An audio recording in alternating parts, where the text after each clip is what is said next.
Aqui é o Diogo Aguilar e esse é o Up to Eleven. Trago as pessoas mais brilhantes do país. Pessoas essas que vão além do 10. Que ultrapassam o limite para deixar um legado na nação. Hoje eu recebo aqui o Thales Gomes, um dos empreendedores mais ousados e polêmicos do Brasil. Ele fundou a EasyTaxi, que chegou a 35 países, vendeu a Singu para a Natura e cofundou o G4 Educação, que fatura centenas de milhões sem capital externo. Autor do best-seller Nada Easy, Thales viveu de tudo. Paternidade precoce, investidores agressivos, sucesso meteórico, crises de reputação e reinvenção. E hoje vamos falar sobre os bastidores dessa jornada de herói e anti-herói. Thales, grande prazer ter você nesse papo. Obrigado pela agenda.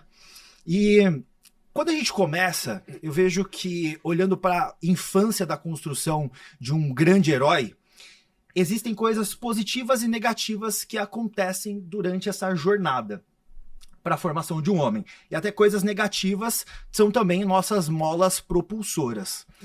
Pensando no seu contexto inicial, criado pela sua avó em Carangola, eu gostaria que você tangibilizasse aprendizados e coisas que você foi muitas vezes redefinindo na jornada e ressignificando, que você percebeu às vezes que, putz, passei por isso na infância e hoje eu entendo o porquê.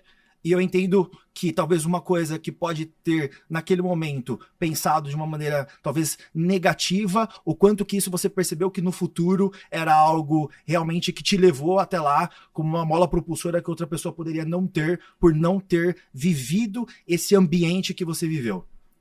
Tá, eu vou pegar um elemento, porque como tem tantos, a gente podia ficar uma hora falando disso, né? Tem uma passagem que eu me lembro que... Sabe quando tava na moda Nike Shox? Uhum. Eu queria ter um Nike Shox. E aí a minha avó falou comigo assim, mas a gente não pode comprar um Nike Shox. Aí eu falei, vó, mas outro dia você tava ali na igreja, doando lá pra igreja e tal, por que você pode doar pra igreja, mas não pode me dar um Nike Shox? E ela falou comigo, ela falou assim, você passa fome? Aí a gente falou, não. Pois é, então você tem tudo que você precisa. Aquelas pessoas que a gente tava doando, elas passam fome. Então a gente tem que fazer isso. E aquilo foi uma lição muito importante pra mim sobre caridade, né? Que é uma virtude bem importante, que mesmo a minha avó, uma empregada doméstica, que nem casa tinha, morava de favor na casa do patrão, ela tinha uma preocupação em fazer o bem, em ser caridosa e doar o pouco dinheiro que ela mal tinha. Uhum. E eu estava ali, de uma forma viciosa, falando assim, eu quero um bem de suntuário, eu quero um Nike Shox, porque eu queria me inserir em um determinado grupo. Então foi uma lição muito poderosa para mim, que eu não esqueço, que o fato de hoje eu ser um filântropo que doa, mais de 1 milhão por ano, tá intimamente ligado a isso que eu aprendi com a minha avó lá atrás, né? A importância da caridade, a importância da filantropia e principalmente entendi que, a gente não precisa de ter nada para pertencer, a gente precisa de ser para pertencer, né? Isso faz com que você se torne um adulto com uma virtude cardeal importante, que é a caridade, e que eu contribua para o mundo, não só com o meu trabalho, mas também com aquilo que eu faço em cima de causas que eu acredito, né? E o G4 ele é muito reflexo disso, né? A gente tem algumas causas importantes que a gente apoia aqui, e que a gente apoia porque os fundadores estão alinhados com esses valores, e se não fosse pela minha avó, talvez eu não teria dentro de mim esse valor. E o quanto você entendeu dessa mensagem no momento que ela te falou, e o quanto você tangibilizou da mensagem no tempo, porque isso poderia ter criado para você ali talvez um estigma de rejeição e ter desviado um pouco a sua rota ou ter criado a partir disso algo que poderia te levar para o próximo nível. Por exemplo, naquele momento que você não tinha algo, você poderia falar, putz, agora eu tenho que trabalhar de forma muito intensa para provar que eu posso ter algo. O quanto isso foi se construindo? Porque quando a gente olha hoje, a gente vê um Thales na página 300. E tem muita gente que muitas vezes não tem coisas que não entendeu ainda possíveis crenças, ou não tem, por exemplo, uma terapia semanal para chegar em clarezas do que pode ter criado esse movimento na vida delas, né? Então, veja, se você trabalhar para adquirir coisas, eu não vejo como um problema, assim. Que bom que você achou essa válvula aí para poder ativar a tua ambição. Mas a verdade é que se as coisas começarem a dar certo na tua vida, você vai ver que você vai adquirir tudo que você quer, muito rápido. Porque, óbvio que existem coisas caras, né? Mas a maioria das coisas não são tão caras assim. Então, se você tiver um certo sucesso, você vai chegar lá. Então, se você colocar a tua barra só em cima de bens materiais, né, que são etéreis, assim, cara, vai ser muito rápido, assim, você vai ficar sem ambição na vida, sabe? E a gente vê vários casos disso, né? Vários casos de fundadores aí, de empreendedores, o cara ganha um certo dinheiro e para de trabalhar. O cara, sei lá, tem 2, 3 casas ali onde ele queria, tem um apartamento legal em São Paulo, tem uma casa no campo, uma casa na praia, tem uma aeronave ali, beleza, não quero mais trabalhar, entendeu? Isso é muito fácil conseguir, quando você acha um caminho para ser bem sucedido, né? O difícil é você ter uma ambição de uma missão muito grande que não necessariamente depende de acúmulo de capital. Então você tem uma ambição de ser alguém melhor. Pega lá as virtudes cardeais. Eu quero percorrer essas virtudes cardeais. Eu falei uma aqui que é a caridade, né? Então se você, por exemplo, busca ali ser um homem ou uma mulher mais virtuoso, esse é um projeto ambicioso muito mais difícil que você não consegue com acúmulo de capital. Você só consegue olhando para dentro e se expandindo. E aí, o seu redor começa a acontecer com base nisso. Então, ontem eu estava gravando um podcast e eu falei sobre uma virtude que eu considero essencial na vida de quem quer ter sucesso, que é a magnanimidade. O que é a magnanimidade? É ser superior de alma. Ou seja, quando um CEO ele é magnânimo, ele não está trabalhando para bater a meta do ano ou do trimestre. Ele está trabalhando em prol de uma construção de um projeto maior. Então aqui no G4, a gente quer construir essa nova geração de empresários, essa nova aristocracia empresarial. Ou seja, homens e mulheres que vão empreender em prol de um Brasil melhor, entregando valor, construindo valor para si também e reformando a sua vida para que ele seja um aristocrata. Ou seja, seja alguém superior de alma. Então, quando um competidor seu for ali tentar te prejudicar, em lançar a mão de artimanhas eticamente questionáveis para te prejudicar, você não vai responder com a mesma moeda. Você vai falar assim, tá bom, eu vou continuar fazendo o meu trabalho melhor, do jeito certo, porque isso aqui é castelo de areia. Daqui a pouco vem um vento e derruba. Mas se eu tiver dentro do meu centro, se eu tiver dentro de um caminho virtuoso, construindo alguma coisa no longo prazo você vai vencer. Geralmente é assim que acontece, né?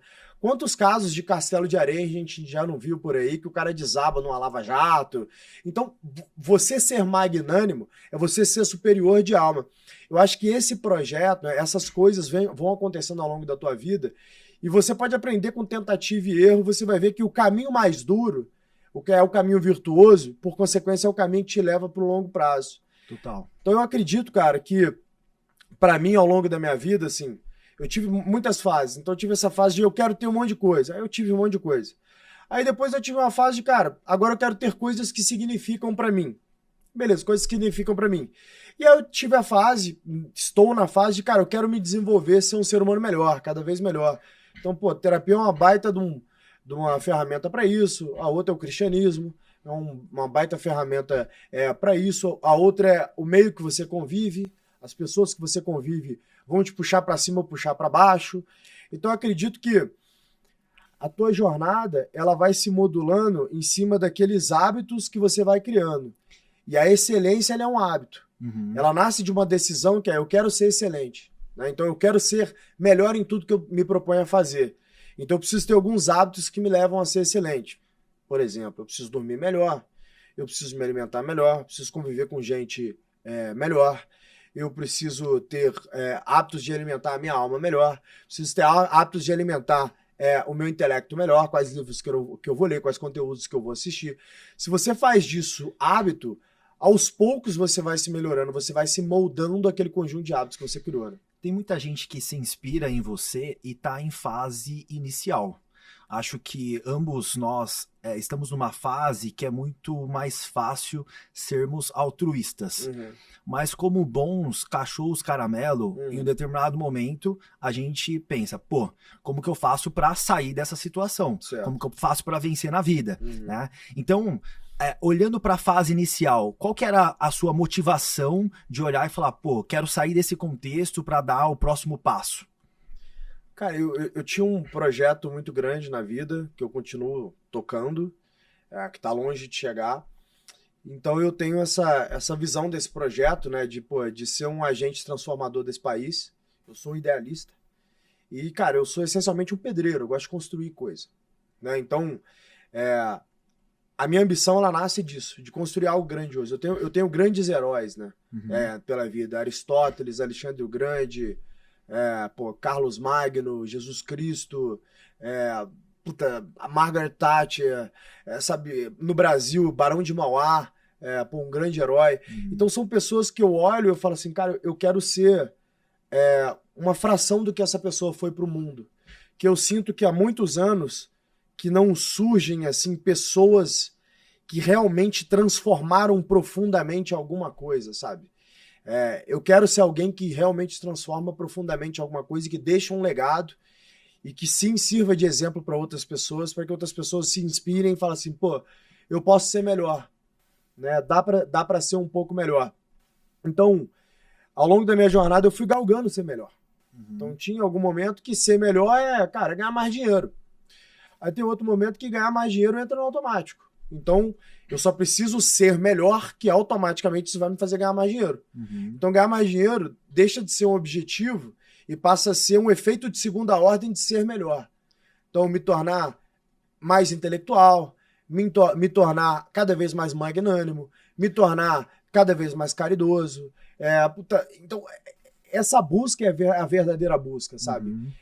Eu realmente acredito que quem persegue dinheiro, só dinheiro, não consegue dinheiro. Ele vai conseguir pouco. Muito ele não vai conseguir. Ou ele vai em algum momento conseguir muito, mas vai perder aquele muito. Se a gente conectar, então, naturalmente essa pessoa vai se desenvolvendo, mas quando ela começa, muitas vezes ela fica imaginando o porquê do porquê, mas no fim, muitas vezes ela pode ter puramente interesses pessoais. Né? E aí, naturalmente, ela vai dando próximos passos. Se ela for mais idealista, ela pode ir muito mais longe e construir algo que pode levar a um legado. Dinheiro por dinheiro, uma hora, né? A ambição, se for puramente pelo dinheiro, muitas vezes ela pode parar em duas casas e um carro, né? Para rápido, cara. Aí, essa que é a verdade, assim, cara. Você fazer ali, sei lá, 40 milhões de dólares, você resolve boa parte das coisas que você quer usar na tua vida. Não necessariamente você pode ter, mas você pode usar o que você quiser.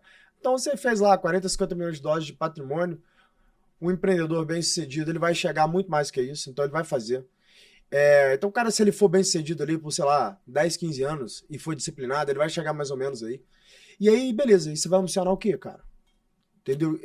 Isso é muito pouco. Essa que é a verdade, assim. O ideal... E a gente precisa de pessoas mais idealistas que pensam também na construção do legado, né? No final do dia é o seguinte, se eu ambiciono um dia fazer com que a gente tenha uma mídia mais ética, então eventualmente eu teria que comprar um jornal de grande porte, transformar esse jornal para que ele fale a verdade. Cara, quanto que vai me custar isso? Sei lá, talvez vai me custar 40, 50 milhões de dólares comprar um negócio desse. Então não adianta eu fazer só 40, 50 milhões de dólares que eu não vou fazer isso. E se amanhã ou depois eu falo assim, cara, eu quero ter um legislativo mais preparado. Então, como a gente já viu aí, né, o Edu lá fez uma escola de formação de deputados lá e, cara, e foi pro bono ali para ajudar os caras. Pô, isso é muito belo nesse tipo de projeto, né? Eu quero ter pessoas do legislativo mais preparadas. Eu quero ter crianças mais educadas. Pô, quantos dezenas de milhões de dólares eu não deveria investir para poder fazer escolas que ensinam história de verdade e não mentira para as crianças? Pô, eu poderia fazer isso em todas as comunidades no Brasil, isso me custaria centenas de milhões de dólares. Então, quando você vê uma ambição de acúmulo de capital, pelo menos no meu caso, o que eu posso fazer com esse capital para outras pessoas. Quando você acha um negócio que ele consegue combinar tanto o potencial de geração de capital, que é o que a gente tem aqui no G4, mais o potencial de transformação, pô, isso é muito bom. Por isso que muitas vezes as pessoas me perguntam, eu falei, e aí, você vai vender o G4 também? Cara, não pretendo, assim. Se eu tiver a opção, não. Então, a gente nunca sabe qual Brasil que a gente vai estar amanhã, né? Principalmente agora, eu não consigo de forma alguma saber qual Brasil que eu vou estar ano que vem, mas se eu tiver um país que minimamente me dá a condição de morar nele, eu não pretendo vender essa companhia, porque ela está muito ligada com a minha ambição pessoal, com o meu projeto, que é formar essa nova aristocracia empresarial de pessoas que verdadeiramente trabalham nos seus propósitos e que eles têm a ferramenta para crescer cada vez mais. Os nossos alunos crescem pra caramba. Você está quanto tempo com a gente? Um ano.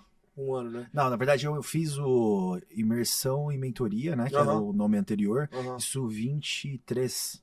Então você deve ter passado por algum processo de evolução, né? Sim, com certeza. Tua empresa foi de quanto para quanto?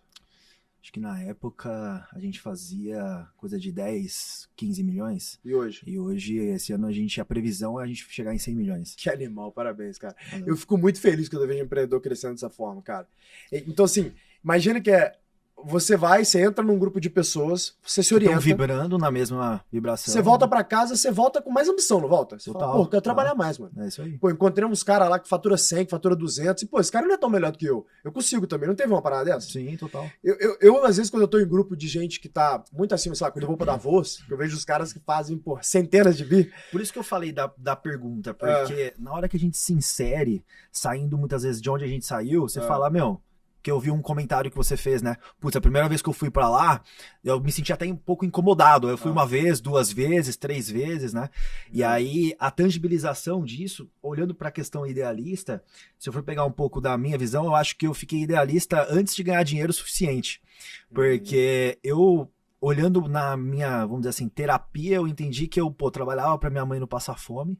Aí depois eu tive a chance de vender minha empresa, poderia me aposentar. Exato. Só que eu fiz isso antes de criar uma unidade que é de educação básica. Sim. Porque eu sempre estudei em escola pública, então eu egresso de escola pública, fiquei até o 3º ano aprendendo verbo to be. E aí a gente cria uma unidade para formar a próxima geração. Animal. Então, de um lado assim, o G4 criando, trabalhando os empreendedores, né? E a Funispes, de outro lado, trabalhando a educação básica, preparando a futura geração que naturalmente vai ser abastecida aí para um mundo que a gente vai criando em sinergia, né? Eu acho que no final do dia, cara, quando você convive com pessoas que estão... de novo, você vai ser fruto do teu meio. É o que eu tava concluindo aqui. Então, quando eu fui pra Davos e eu conheci os caras que fazem centenas de bi, eu falei, cara, quão pequeno eu sou e quão bacana é poder você chegar nesse tamanho e ter uma oportunidade de fazer transformações profundas no mundo, né? Então, hoje, talvez eu tenha condição de fazer transformações aqui no Brasil. Cara, imagina se eu pudesse fazer isso globalmente. Então, olha para um negócio desse e falo, cara, eu quero chegar lá. Quero fazer grandes transformações aqui. Você vê, né? Se meu referencial fosse só o grupo que eu convivo, tô muito bem. Né? Mas não, eu quero me tirar daqui, eu quero ir para um lugar onde eu não pertenço, eu ambiciono um dia pertencer e eu quero fazer grandes coisas que me façam merecer estar lá. Muito, muito bom. Então, assim, um corte aqui para vocês ficarem atentos é que, assim, mesas maiores sempre incomodam.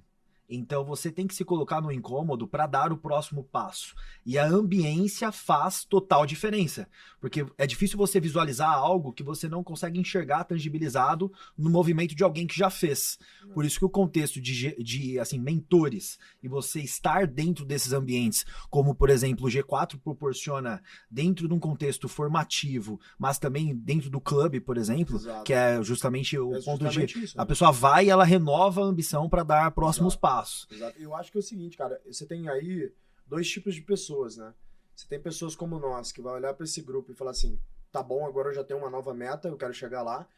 E tem as pessoas que não convivem conosco, graças a Deus, que vão olhar para isso e falar assim, mas... A pessoa da inveja, sabe? Sim. Mas... essa pessoa quer estar longe dela, cara. São os perdedores. Os vencedores, ele olha pro vencedor, ele admira. O perdedor, ele olha pro vencedor, ele tenta achar um problema. Até porque entrar num grupo desse e ter o perfil assim, essa pessoa vai ficar incomodada a todo momento. Não, né? ela vai sair. Ela vai ser meio que expulsa do Nem grupo. entrar, né, cara? Nem como entrar. Essas pessoas elas não conseguem chegar em lugar nenhum na vida.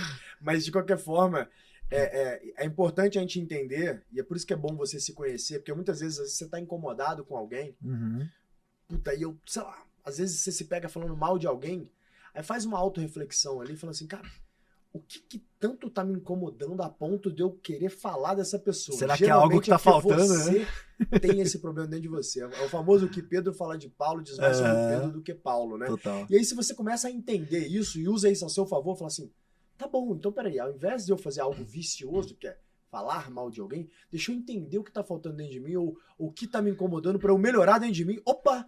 Subir de nível. O que eu posso, inclusive, aprender com ele, né? Exato. Porque se ele tem uma habilidade que é tão interessante, por que ela não pode ser modelada? Exato. E dentro do clube, ou né, de contexto nesse sentido, as pessoas estão mega abertas para abrir o kimono e compartilhar e aprender em conjunto. Então, porque não vive um ambiente de inveja, né? A gente vive um ambiente de, cara, eu fico feliz que você tá se dando bem.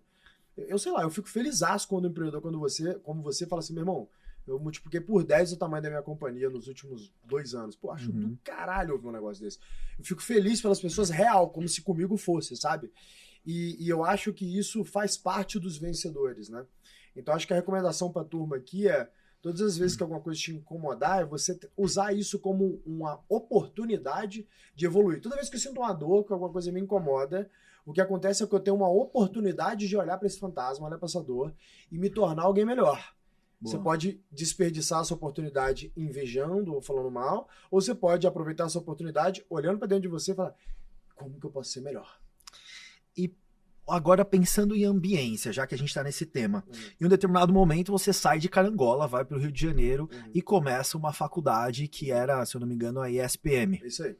E aí, nesse momento, passa um contexto ali e você decide empreender, e aí você tem basicamente uma decisão ali, que é continuar na faculdade ou abandonar a faculdade. Você acha que foi coragem visionária ou irresponsabilidade inconsequente? Qual que é a sua visão sobre aquele ponto? Eu acho que é coragem, cara. Não deixa de ser uma irresponsabilidade. É que a diferença entre a coragem e a irresponsabilidade é se o negócio deu certo ou deu errado, né? Se tivesse dado errado, eu teria sido irresponsável. Como deu certo, eu fui corajoso. Né? Porque muita gente que vai empreender passa por esse contexto. Né? Normal. Há uma decisão aí, né? É que assim, no final do dia, isso era 2005, 2006, então a internet estava começando a se popularizar no Brasil, e ainda não existiam as EdTechs. Tinha um negócio chamado Khan Academy, do Salman Khan, que era, se eu não me engano, a primeira grande edtech do mundo, começando, e só tinha aula em inglês, inclusive, tá? E eu tive a oportunidade de morar na África do Sul, um tempo ganhei uma bolsa, fui pra lá fazer um intercâmbio, fui morar na África do Sul por um tempo, não lembro se era 3, 6 meses, 2 meses, enfim, foi algum período curto, assim, alguma coisa entre 2 e 6 meses. Eu sei que foi o suficiente pra eu voltar fluente. Boa. E, cara, e isso transformou a minha vida. Porque a pessoa que não é fluente, eu considero semi-analfabeto. Quem não é fluente em inglês, ele é quase semi-analfabeto se ele quer, realmente crescer na vida. É um semi-analfabeto global, porque a comunicação do mundo é em inglês. Né? E o conhecimento do mundo está em inglês. Essa que é a verdade. Então, assim, se você lê um livro em português, que a língua original escrita foi em inglês, você está lendo a interpretação de alguém, certo? E já está anos atrasado. Né? Ah, não, você está muito para trás. E, de novo, você está lendo a interpretação de alguém, que não necessariamente esse alguém não tratou. Ele não entende o que realmente está sendo falado ali. E as palavras importam muito no significado, né? Sim, total. Então, fora que assim, as coisas avançam tão rápido que se você tiver um gap pequeno hoje, às vezes o que você está lendo já está desatualizado, né? É verdade. Então, assim, o fato de eu ter aprendido inglês de verdade me deu a oportunidade, por exemplo, de usar o Salman Khan, a Khan Academy, como faculdade. Então, eu aprendi Python ali, eu aprendi história, eu aprendi matemática, eu era ruim de matemática básica, velho. Eu aprendi matemática básica com o Salman Khan. Cara, eu aprendi economia com o Salman Khan, tudo no Khan Academy, de graça, na internet, unicamente porque eu sabia inglês.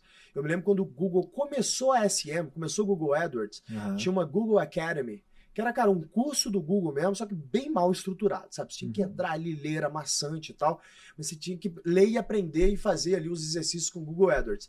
Eu aprendi Google AdWords e foi o que pagou a minha conta, mano. Porque eu comecei a pegar ali fisioterapeuta, dentista e médico, e explicar para os caras que dava para eu colocar eles lá no topo do Google se ele pagasse, e eu fazia campanha e ganhava um percentual. Cara, me permitiu não passar fome. Sim. Literalmente aquilo ali. Então foi muito bacana para mim, porque foi ali os primórdios de empreender antes de eu começar a fazer os negócios que eu comecei a fazer. E que, cara, por mais que eu tenha saído da faculdade, eu não parei de estudar. Né? Uma coisa é, né? O conhecimento ele não está envelopado dentro de um curso que tem 1, 2, 3, 4 anos. Né? Quem quer buscar conhecimento, busca conhecimento como você fez, olhando, pô, seja em outro país, em outra língua, consumindo muitas vezes o que você precisava resolver naquele momento como problema. Né? É claro que na faculdade está estruturado, você tem alguém muito preparado ali para estruturar aquele conteúdo e te ajudar a chegar lá onde você pretende chegar. Bom, é discutível se esse modelo é um modelo arcaico ou não. Eu acho que, na dúvida, eu prefiro que o cara faça a faculdade até ter algum modelo melhor. Eu não acho que em 10 anos esse vai ser o modelo. Acho que vai ter mudado, mas até agora, por enquanto, é.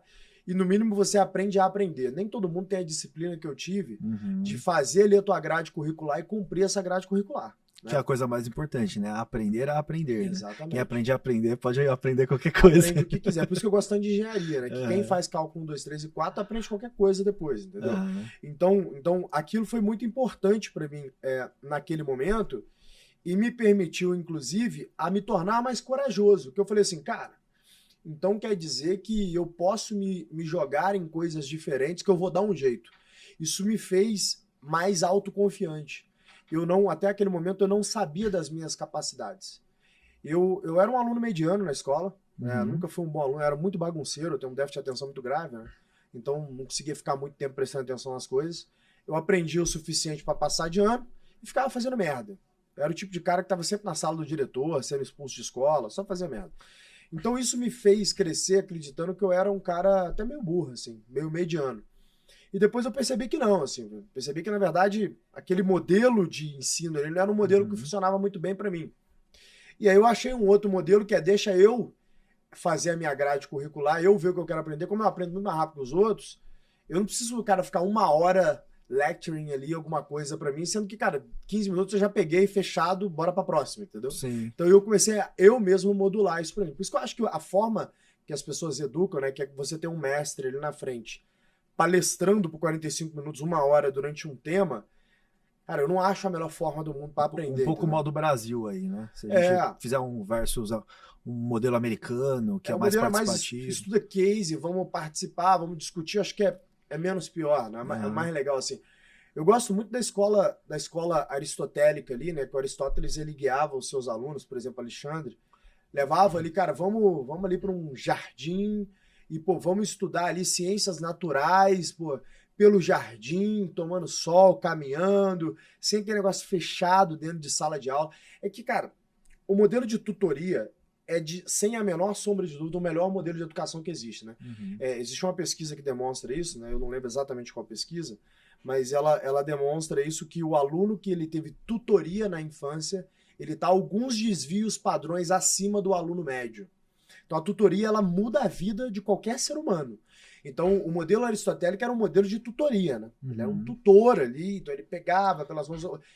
A educação, como ela é um produto financeiro, um produto do mercado, né? Obviamente todo produto precisa ter ROIC, né? Precisa ter retorno sobre capital para o teu investidor. Então eu não pagaria a conta, pelo menos não daria escala, fazer o modelo tutoria. Mas os pais que estão me ouvindo aqui, que têm condição de pegar tutoria para os seus filhos, peguem, porque isso transforma a vida. É por isso que nesse ponto, quando a gente olha para um contexto de sala de aula, porque, por exemplo, olhando para a solução da Fluence Pass, a gente entra no contexto híbrido da educação básica, entrega material didático físico, então é bem híbrido com online e tudo mais. Legal. Quando a gente vê a escola, qual que é o grande problema? A escola tem uma velocidade média, e normalmente essa média é para o aluno piorzinho da sala. E aí o que está avançado geralmente se sente desmotivado. Então quando a gente olha para isso, para entrega em escala, a inteligência artificial vem num movimento para personalização do estudo. Perfeito. Que é um pouco numa linha de tutoria, porque a tutoria ela tangibiliza o one-on-one, né? Que é o específico para o João ou para a Maria. Exatamente. E aí tem um momento na sua história que você vai lá, perde um táxi, e decide que esse é um problema que você deveria enfrentar ele. Qual que é a diferença entre ter uma ideia e ter coragem de vender o carro para apostar nela? Lembra que o carro era tudo que eu tinha, né? Acho que a história é o seguinte, cara. Primeiro, né? A virtude da coragem é uma virtude base de todo empreendedor. Eu sou corajoso, você é corajoso. Todos os empreendedores que eu conheço são corajosos. Agora, a virtude da prudência também é muito importante. Ou seja, você ser extremamente corajoso e não ser prudente, você eventualmente vai se tornar irresponsável e você pode se colocar em risco de ruína. Eu fui imprudente naquele momento. Só que eu dei sorte. Então, você acredita em sorte? Acredito sim. Acho que todos nós teremos momentos de sorte. Nem todos, na verdade quase ninguém, está preparado para esse momento de sorte. Eu estava preparado quando a sorte bateu a minha porta. Essa que é a diferença. Então, bom, vamos lá. A Platão já falava da importância da fortuna, né? A fortuna é a sorte. Né? Então, a fortuna ela aparece para todos. Só que nem todos estão preparados para ela. Então, você se preparar, você estudar, eu sabia Python, eu já sabia gerenciamento de projetos, eu tinha passado por projetos que deram errado, e esse dar errado me ensinou alguns elementos que, quando eu tive esse insight de criar o primeiro aplicativo de transporte aqui do Brasil, um dos primeiros do mundo, né? E tentar implantar isso mesmo em um Brasil onde 4% da população mundial, da população brasileira tinha smartphone com internet, ou seja, era um mercado que não fazia sentido naquele momento, eu tinha uma confiança de que eu conseguiria executar esse projeto e de que era um problema grande o suficiente. O que me fez vender o único bem que eu tinha na vida ali, o carro, e arriscar tudo, inclusive ficar há algumas semanas de quebrar, né, que quando a Rocket investiu na gente, estava algumas semanas de quebrar, foi que eu tinha uma certeza de que esse problema é um problema grande o suficiente. Eu olhava para o smartphone e falava, cara, isso aqui não tem utilidade nenhuma. Só tinha apps de perfumaria ali, então você tinha app ali que era app de tomar cerveja, app da lanterna, joguinho. Falei, alguém vai fazer alguma coisa útil, esse alguém tem que ser eu. Eu tive essa ideia agora.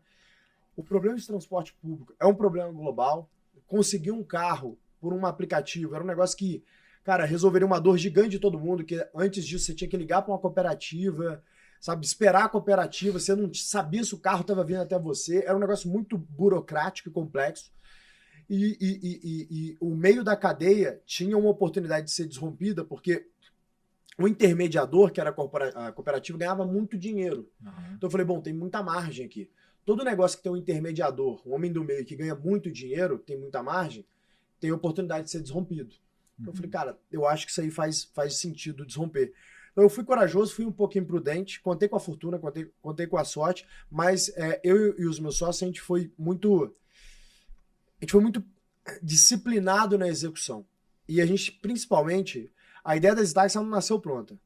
Ela nasceu em fazer um agregador de cooperativas. Eu não queria lutar contra a cooperativa, porque politicamente era um negócio muito perigoso. Eu fui ameaçado de morte, inclusive, por fazer isso, naquele momento. Eu não queria lutar contra a cooperativa, eu queria, ser um parceiro delas e ganhar dinheiro com elas. E aí depois eu percebi que isso não iria gerar a disrupção que eu preciso, nem ia dar a escala que eu preciso, e eu tinha que cortar a cooperativa, só que eu tinha um problema, porque taxista não tinha smartphone, e smartphone era caro pra caramba.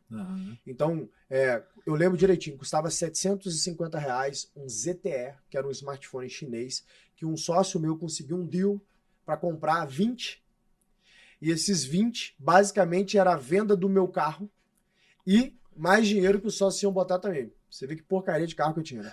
Pra trocar em 20 smartphones. Não, R$750 naquela época, né? É dinheiro pra caramba, tá? Se a gente trouxer aqui, tipo, cara, é quase... uns R$2.500. R$2.500. Era muito dinheiro. Assim, pra mim, então, que eu morava na favela do Santa Amaro, era muito dinheiro mesmo. Então era meio que imprudência eu jogar tudo naquilo lá. E aí a gente jogou e isso não resolveu não, tá? Porque o taxista não via valor, porque quase não tinha chamada. Era um negócio assim, começando. Houve a galinha ali do marketplace, né? Tinha um outro problema que é o seguinte, o app consumia bateria pra caramba, o smartphone naquela época não era preparado para esses apps, então bateria acabava em 1 ou 2 horas, então você tinha uma janela de 1 ou 2 horas por dia, que o cara saía de casa e só voltava à noite, para poder provar o valor, você vai falar, e o carregador veicular? Tinha esse negócio não, mano. Quase ninguém tinha essa troça. A galera que vê hoje, chama lá o Waze, aperta um botão, o carro chega rapidinho, não né? Era assim que funciona, não. Porque de um lado tinha o intermediador e de outro lado tinha todos os benefícios que o usuário teria se o modelo pegasse, né? Exato. Apertar um botão, chegar o carro, só que previsibilidade de preço. O carro, né? O problema é fazer o carro chegar, porque o cara não tinha smartphone, Mas não tinha uma questão de escala local, né? Porque você tinha que escalar cidades. Na verdade, grupo de CEPs primeiro, né? Tinha resolvido na Supa, depois, sabe? De qualquer forma, assim, cara, acho que foi meio que uma... Esses são os momentos que Deus faz presente na vida, cara, porque, assim, foi Deus mesmo que me iluminou e falou, cara, vai com tudo. Contra tudo e contra todos, sabe? E um ato de coragem com um perfil confiante, né? Quando a gente fala assim, eu não recomendo que você faça ou não faculdade, porque no fim a decisão é sua, né? O ato de coragem ele tem que ser seu e não uma responsabilidade transferida para quem vai dar um conselho. Assim, eu terminei a faculdade a trancos e barrancos, saí do país, depois voltei, então eu tenho minha história nesse sentido também, mas no fim a decisão é de cada um, né? É isso. E tem um momento que você pega um cheque que na época era um cheque extremamente expressivo. Sim. E esse cheque extremamente expressivo veio da mão de um investidor, vamos dizer assim, bem agressivo. Sim. A Rocket, ela não é um investidor, vamos Não dizer é um assim... sócio que ninguém quer ter. Exato. Me conta um pouco como que era o TG no momento de fazer o deal e o TG na relação com esse sócio, vamos dizer assim, capcioso. Acho que o cheque foi de 10 milhões de reais. Pra turma ter uma ideia, o Series A na época era 500 mil reais, então eu peguei 20 vezes um Series A. Um Series A hoje é uns 50 milhões de reais, então é como se eu tivesse pegado 1 bilhão de reais na primeira rodada da companhia. Foi um cheque assim, inimaginável. O dólar era 2, então era dinheiro pra caramba em qualquer lugar no mundo. Sim. Então foi um negócio muito grande, os caras compraram logo 70% da empresa em termos extremamente leoninos. O que, no momento de escala, fez com que a gente finalizasse essa jornada com 4% da companhia, né? Eu tinha 4% da companhia, uma companhia que valia 1 bilhão, mas eu tinha 4% da companhia, que eu levantei centenas de milhões. De qualquer forma, o que acontece ali, cara? Quando eu fechei aquele deal, a gente estava há semanas de quebrar, e teve um porém ali naquele deal que, antes de eu fechar esse deal, o cara falou assim, eu quero comprar a empresa por 5 milhões de reais. E aí eu neguei vender a empresa por 5 milhões de reais, né? Os meus sócios falaram, não sei se é uma boa escolha fazer isso. Eu falei, cara, os caras tá achando que vale 5, quer dizer que vale 500, então assim, vamos pra cima. E aí eu peguei um empréstimo com Alex Tabor, que é o cofundador do Peixe Urbano. E aí a Rocket veio e fez a proposta, tá bom, então eu dou o dobro, mas eu quero 70% da companhia e você continua na companhia. Então foi meio que uma negociação assim, eu não tinha nem opção, era isso aí mesmo ou isso aí mesmo. Os termos eram péssimos, o contrato era metade em inglês, metade em alemão, né? Que é tipo assim, você tinha um contrato em inglês, que aquele é traduzido em inglês e alemão. Eu mal falava inglês, eu sabia inglês ali, mas não necessário para ler um contrato, assim. Eu sabia o suficiente para estudar alguma coisa. Ler um contrato, fazer negócio em inglês, eu não sabia o suficiente para isso. Então foi bem duro ali para mim naquele momento. E aí, sinceramente, cara, eu olhei e falei assim, cara, vamos lá, eu moro na Santa Amaro, mano. Se der merda, a única coisa que vai acontecer é que eu vou ficar no mesmo lugar que eu tava, né? Para baixo não dá para ir. Se der bom, vai dar bom demais. É o famoso risco convexo, sabe? É tipo comprar Bitcoin, velho. Você tinha a noção que naquele momento você estava dentro de uma tese de winner takes all? Do tipo, eu vou ter que pegar capital intensivo e vou até as últimas alturas para ser o number one? Nada. Eu tinha noção que eu ia entrar para um negócio, cara, muito foda, com uma galera muito esperta e que a gente ia expandir isso pro mundo inteiro e, eu tinha entrado em um avião uma vez na minha vida, que é quando eu fui pra África do Sul. Nem internamente eu tinha pego avião no Brasil. Então eu falei, cara, eu vou entrar pra um avião pela segunda vez, só que agora eu vou rodar o mundo, construir meu negócio, bora, vai ser tá ligado? Vai ser muito legal. Então é meio que o que eu tava na cabeça, eu falei, cara, vamos aí, vamos ver o que dá, entendeu? E eu me lembro que a turma falava assim, você tá pronto pra ser o CEO do negócio? E eu saí daquela reunião, eu digitei no Google, assim, o que faz um CEO, né? What does a CEO do, assim, para poder tentar entender a rotina do CEO. Eu não tinha nem ideia como é que era a rotina do CEO. Então eu caí total de paraquedas nessa história. Assim, meu irmão, eu nasci pronto, né? Não. Na hora eu falei com ele, vambora, tamo aí, tô me preparando a vida inteira pra isso. Depois saí de lá e falei, bom, eu vou dar um jeito.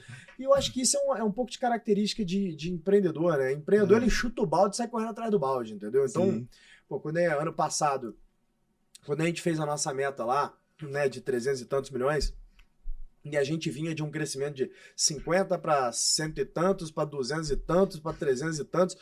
300 e tantos parecia impossível, né? E a gente fez mais do que o previsto. 100 e tantos, quando a gente fez 200 e tantos, a previsão era 100 e tantos. E a gente, vamos para 200 e tantos. Esse ano a previsão é 500. Né? É difícil, mas vamos chegar. Então, é meio que esse negócio de chutar o balde, correr atrás do balde, sempre foi meio que uma máxima na minha vida, sabe? E olhando o contexto atual, é um contexto 100% bootstrapping. Me conta sobre essa dualidade. Você começou a empreender com teses de tecnologia, que é capital intenso, principalmente naquela época com menos IA, né? Ou quase nada de IA naquela época. Não existia. Você tinha que fazer muito contexto de algoritmos próprios e tudo mais. E aí você agora tem uma empresa que você não tem investidor externo, você tem talvez mais liberdade. Como que você enxerga essa dualidade entre VC e bootstrapping? Então, quem já viveu os dois lados, né? Inclusive o meio do caminho que foi Singu, onde a gente captou menos dinheiro, mais com Family and Friends e com Family Office. Então eu já vivi, os três lados. Acho que existe um equilíbrio. Então, assim, você bootstrap, ele te dá uma liberdade para você construir uma companhia em cima daquilo que você realmente acha que é importante para o seu cliente. Quando você está em VC Track, você não necessariamente está olhando só o cliente ou os fundadores. Está olhando muitas vezes, cara, como é que eu consigo fazer uma próxima rodada para dar saída para a turma que entrou anteriormente.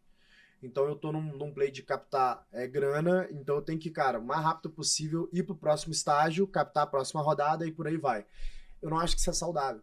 Então, hoje, não é que eu não traria um fundo de private equity ou não faria um IPO no negócio. Talvez traria ou faria. É que não existe momento para isso no Brasil. Mas o dinheiro bem aplicado, ele traz virtude para o negócio. O dinheiro mal aplicado, que era como o VC Track era tocado até, sei lá, 2 anos, 3 anos atrás, antes do dinheiro ficar caro de novo, ele não trazia muita virtude para o negócio. Então, ele causava uma diluição exacerbada na tua cap table, de modo que você, como fundador, acabava saindo com quase nada do negócio. Os fundos que entraram anteriormente, se você foi bem no VC Track, você dava boas saídas para esses fundos. E aí, cara, ou você fazia um IPO e aí o negócio ia ser bem sucedido, ou você conseguia uma baita de uma venda para um estratégico e se você não tivesse muita liquidation preference ali ou tivesse batidos os milestones, você conseguiria fazer algum dinheiro. Senão, cara, o que mais a gente viu aí nos últimos 2 anos é empreendedor saindo sem fazer dinheiro nenhum. O cara tava 10, 12 anos na jornada, entendeu? Seria muito duro dizer que, dependendo do deal, na assinatura, o empreendedor virou funcionário do VC? Não, na prática, se você já não tem um controle das suas decisões, você virou funcionário, isso é um fato, né? Então, talvez você vendeu uma parte minoritária, mas o cara tem determinados vetos que, cara, basicamente você não faz nada sem a bênção. Então, você é funcionário no final do dia, né? Total. E aí você falou do G4, período de construção, 2019 ali no comecinho, agora a gente tá 2025. Exato. Na sua visão, de quem visualizou o G4, talvez postei um story e aí, a galera começou a falar que queria participar e tal. Como que foi a sua visão como empreendedor dentro do negócio, tangibilizando ano a ano? Por exemplo, às vezes no começo você não enxergava o momento atual, mas você começou a tangibilizar o primeiro passo. Quando você foi no degrau 1, você tangibilizou o degrau 4, 5. Como que foi essa transformação na sua visão empreendedora para o G4? Primeiro a gente achou que ia ser um negócio de, fazer umas mentorias no final de semana lá. Aí depois da segunda, terceira turma, a gente tinha certeza que seria um negócio que é hoje. Então ali a gente já começou, logo no primeiro ano, a construir o G4 que é hoje, que é essa plataforma que serve o empreendedor com software, serviço, comunidade e educação. Só que a gente tinha que chegar lá. Então o primeiro ano, a gente ficou focado só em educação. No segundo a gente já plugou software porque a gente foi obrigado pela Covid. Então a gente ficou aquele tempo ali, fecha, abre, né, curfew lá, como é que é o nome daquele negócio? Ficar fechado em casa, gente. Lockdown. Lockdown, fazia o lockdown lá e tal. Então, a gente falou, a gente tem que parar de fazer só programas físicos onde as pessoas vão lá. Temos que fazer uma coisa online e fizemos G4 Skills, que é o nosso primeiro SaaS, né? E aí a gente provou a tese e falou, cara, dá para usar esse ecossistema para poder plugar outras soluções. Os empreendedores estão dispostos a comprar, eles enxergam o G4 como um Trusted Advisor. O cara, isso é uma baita tese. Agora vamos construir essa companhia. Então foi a hora que a gente começou a trazer mais management. Foi quando eu trouxe o Lucas para trabalhar comigo na companhia. Foi a hora que a gente começou a processualizar mais a companhia. E aí, o negócio evoluiu em 2021. A gente começou a sistematizar aqueles processos para dar mais escala. A gente cresceu e, cara, aí nesse momento tava lá na terceira sede, que é uma casa que a gente ficou, que é 2 prédios que a gente ficou aqui na Texas. Então, cresceu pra caramba a companhia, virou a companhia que é. Até que chegou um momento que a gente falou, beleza, precisamos colocar governança na companhia e precisamos mudar bastante a forma como a companhia é gerida. A gente mudou o management. Aí essa parte da governança entrou quando? no terceiro ano da companhia, governança forte mesmo, terceiro ano da companhia. Seria 22 para 23, mais ou menos? Isso aí. Foi quando eu assumi mesmo ali o papel de CEO, né, Tá. na companhia. E aí a gente mudou bastante do management, mudamos bastante coisa na companhia, e a companhia começou a ficar um pouco mais intencional. Antes era só um crescimento meteórico, aí depois a gente começou a ficar um pouco mais intencional no nosso crescimento, né? Fala, cara, vamos... Essa frente aqui vamos segurar. Então teve decisões importantes que eu tomei ali, né? Eu me lembro que 20% da nossa receita, em determinado momento ali, vinha de um modelo de treinamento em company que a gente fazia para grandes empresas. Uhum. Então a gente tinha Samsung, Itaú, tinha grandes empresas como clientes. Só que eu tive uma visão lá atrás que eu falei, cara, nosso mercado não é esse, nosso mercado é PME. Ele é muito maior e ele entrega muito mais valor para o Brasil, dado o nosso propósito. Esse mercado é um mercado de ticket bom, mas não tem escala. Então eu cortei essa unidade de um ano para o outro, que era 20% da minha receita. Tá. E, cara, assim, tinha uma margem muito melhor do que os outros produtos, então eu diria que talvez fosse 30% do meu lucro.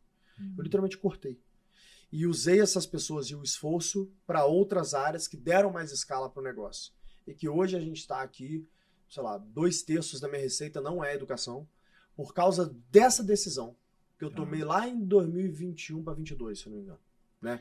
Então foi bem importante essa decisão ali, que meio que deu o tom do que a gente quer ser, né, como companhia. Né? E olhando para trás, as decisões fundamentais que eu tomei na companhia geralmente estão envolvendo ali decisões de produto, gente e cultura. Elas constroem são tijolinhos que vão construindo esse muro que faz com que a companhia esteja cada vez mais protegida e forme esse moat que a gente está falando. Né? Em um determinado momento, quando você começa a tangibilizar o crescimento, naturalmente a cada ano ali tem quase que um playbook diferente em termos de gestão, né? Tangibilizando os movimentos. E aí você começa a antecipar, vamos dizer assim, putz, talvez agora eu comece a trazer uma pessoa que eu vou precisar dela daqui 6 meses para um ano, Sim. mas eu tenho que colocar um capital agora para o negócio acontecer. Dentro de uma linha ainda bootstrapping, você está colocando pele em risco total, né? Porque muitas vezes você está colocando ali um capital antes. Como que você enxergou esses movimentos? Se para você foi natural, porque naturalmente você já estava executando um playbook de mercado e já sabia que era algo nesse sentido, mas como que você se sentiu colocando o seu dinheiro, tangibilizando os movimentos, ao invés de um dinheiro de capital externo? Como que eu me sinto, né, hoje? Né? Hoje minha folha de pagamento é 80 milhões por ano. Fora o que a gente tem de custos aqui de CAPEX, tal, enfim, as outras coisas. Eu literalmente invisto, eu e os meus sócios, centenas de milhões por ano para tocar essa companhia e, cara, se der uma dor de barriga aí, vai queimar o nosso patrimônio, né? Não tem nenhum sócio aqui, investidor, colocando capital, e quem tem capital para colocar aqui, basicamente sou eu, Alfredo Nardon. Eu sempre enxerguei gente como investimento, cara, não como custo. Então eu sempre contrato o meu management para o plano do próximo ano. Ou dos próximos anos. Quando que você começa a construir o plano do próximo ano? Pô, eu sempre construo por 5 anos, né? Então eu faço um planejamento estratégico, eu faço um planejamento de 5 anos, um BP anual e eu faço uma revisão semestral. Esse é o meu playbook. Então eu já sei aonde que a gente vai chegar em 2027. A gente vai ter 1 bilhão de receita com 300 milhões de EBITDA. Então eu já construí um time para isso. E aí, ao longo do caminho, eu vou fazendo ajustes. Eu falo, pô, isso aqui não vai funcionar do jeito que eu imaginava. Então eu vou mudar isso aqui. Um aprendizado importante que eu tive, já são 6 anos de companhia, né? Bootstrapping, é que às vezes a pessoa, ela é motivada, leal e, cara, de extrema confiança para aquela cadeira, mas ela não acompanhou o crescimento da companhia. Então, tecnicamente, ela não deveria estar naquela cadeira. Você tem que ter a coragem de tirar essas pessoas da cadeira. Coragem é a palavra. Coragem. Porque não é fácil. No fim, você tira, às vezes, da cadeira uma pessoa que construiu e começou do zero ali com você, né? Que é teu amigo, que é teu padrinho de casamento, que é você é padrinho do filho. Você tem que virar e falar assim, cara, não dá. Você vai ter que arrumar outra parada pra fazer.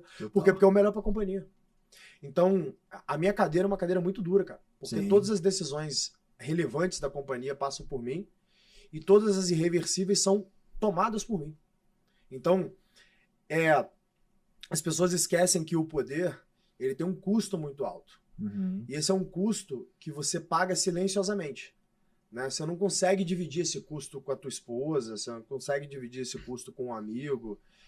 E muitas vezes eu não consigo dividir com os meus sócios.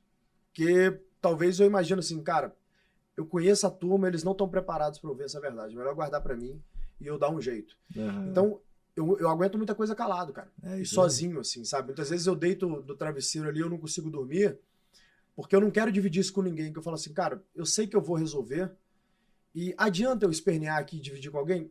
Pô, a galera vai dar uma desesperada. Deixa eu Né? tangibilizar. Eu falo que no momento que começou a pandemia, né? No fim, meu negócio era 100% intercâmbio. Hoje, intercâmbio no BP é 2% de faturamento. É isso.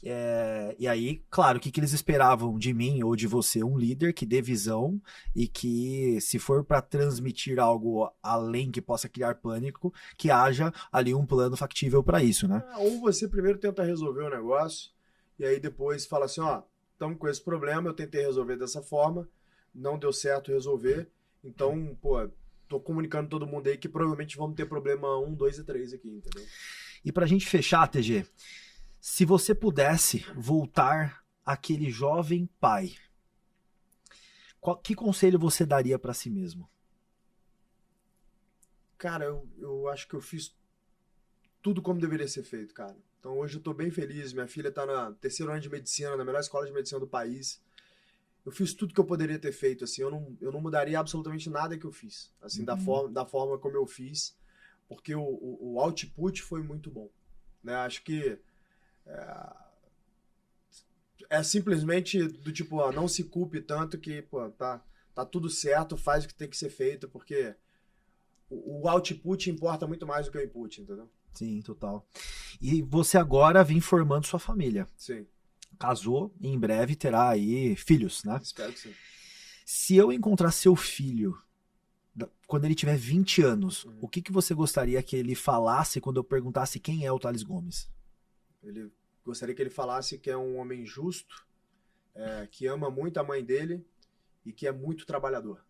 Eu quero ser reconhecido na minha lápide como um homem que trabalhou duro. Então eu tenho muito orgulho de ser um homem trabalhador, de ser um homem reto, e de ser leal às pessoas que são leais a mim. Então acho que isso é o maior presente que você pode dar para tua família, né? Total lealdade à sua família, em todos os âmbitos do significado da palavra lealdade, e principalmente a função do homem é essa, é trabalhar e trabalhar muito, né? É ser a salvaguarda da tua família, né? Ser a segurança da tua família. Eu tô no mundo para isso, né? Para ser a segurança da Marcela, dos meus filhos, da minha filha, da minha família, e estou fazendo isso através do meu trabalho, que é o poder que eu tenho, que é trabalhar, que é entregar valor. Bom, vocês acompanharam aqui a jornada do Thales Gomes e tá claro porque ele é up to 11. O cara é um monstro, construiu uma empresa que esse ano vai consolidar R$1 bilhão 500. Consolidar no geral, sim, né? Em setembro, é verdade, tem razão. Então 500 milhões só esse ano, Só né? esse ano, E consolidar R$1 bilhão. verdade. Veio do zero, construiu tudo com muita garra, muita coragem, tomando decisões na jornada, e a gente tangibilizou aqui alguns movimentos que eu espero que tenha sido muito importante aí como insight para você levar para sua vida e aplicar, porque juntos a gente pode construir um país muito melhor. TG, grande abraço, Tamo junto, velho. prazer ter você nessa conversa. Até a próxima. Um abraço.